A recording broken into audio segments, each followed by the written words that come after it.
Hey everyone, welcome to another ALEKS tutorial. In this one we're going to be drawing a box diagram of the electron configuration of an atom.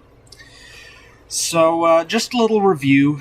When it comes to electron configurations, we draw these boxes here, where each box represents an orbital.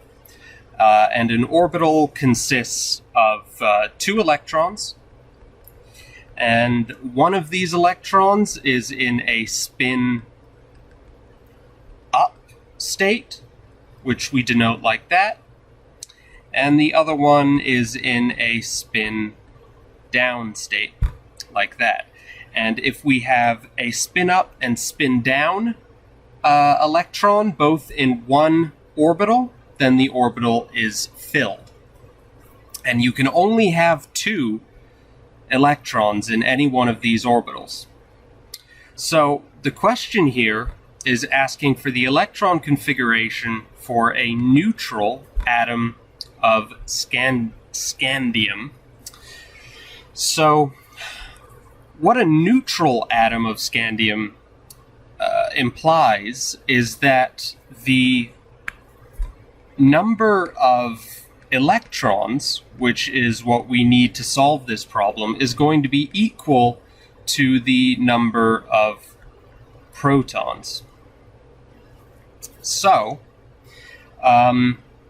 here we have scandium, and we can see that it has an atomic number of 21.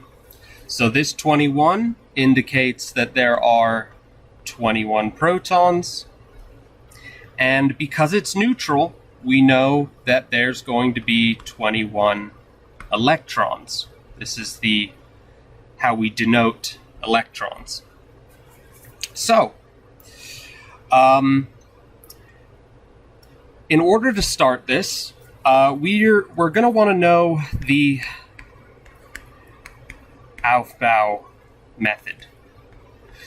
Aufbau means, I believe it means building up in German.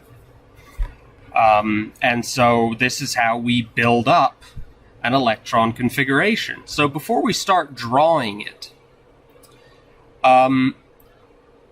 we want to fill up each one of these electron orbitals according to this order. So we start with 1s. See if we can make this any bigger. Yeah. We start with 1s, and then we go to 2s, and then we go to 2p, and then 3s. Then we go to 3p, and then 4s, and then 3d, and 5s. So remember, be careful, because it might be tempting for you to start with filling 1s, then 2s, 2p, 3s, 3p, 3s, 3p, and then go to 3d, but that's not how it works in this particular case. You have to use the Aufbau method and follow this direction.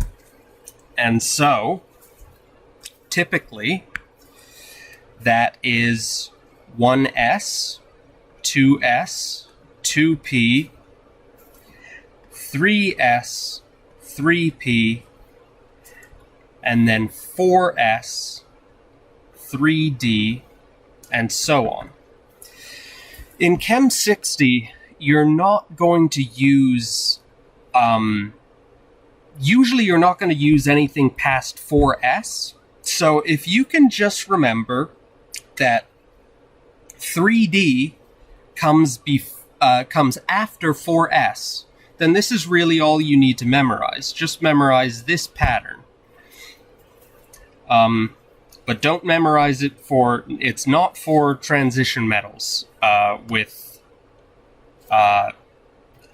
cation transition metals. But don't worry about that right now. For this video, just remember that 4s comes before 3d. So, we have 21 electrons. So, if we are writing the electron configuration, which you should do before you draw. We have 1s, which we're going to fill with 2 electrons, leaving us with 19 left. And we'll just continue this. 2s2 gives us 4 in total. And then 2p, we know that the p orbital can support 6 electrons. So we can fill that up with 6. So we've got 10 so far, 10 electrons. Now we move on to 3s2. That gives us 12. 3p6 gives us 18. And then 4s2 gives us 20. And we have 21 total, so we just need one more. So that means the 3d orbital just has 1. So moving on, let's bring that over to our drawing.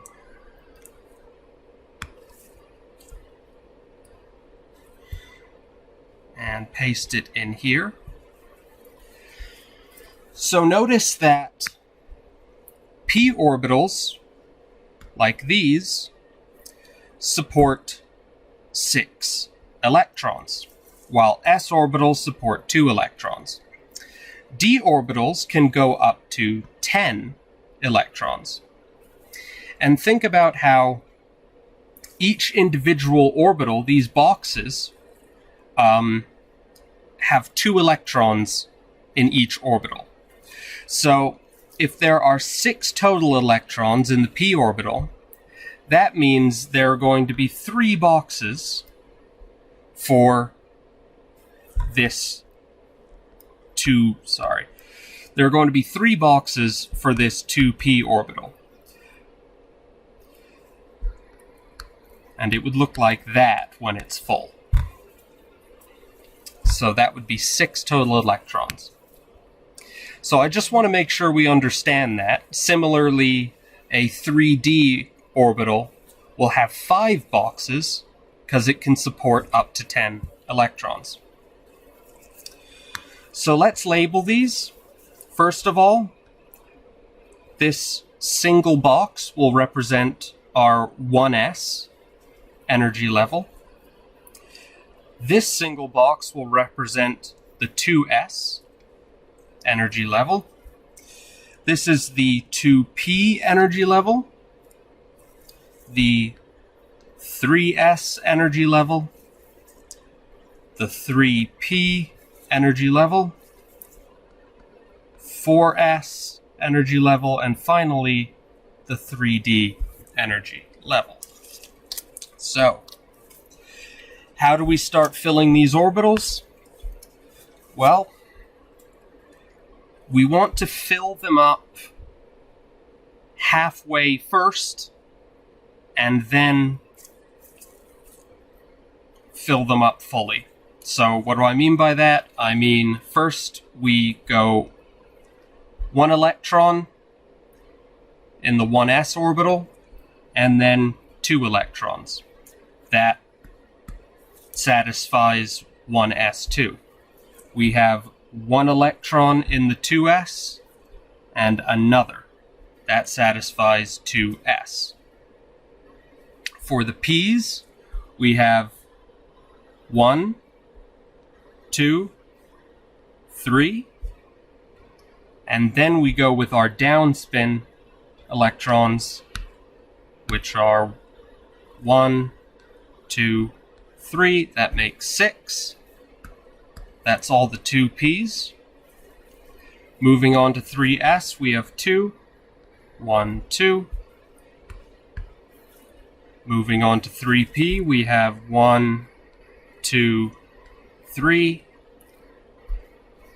4, 5, 6. 4s has 1, 2. And finally, 3d has 1.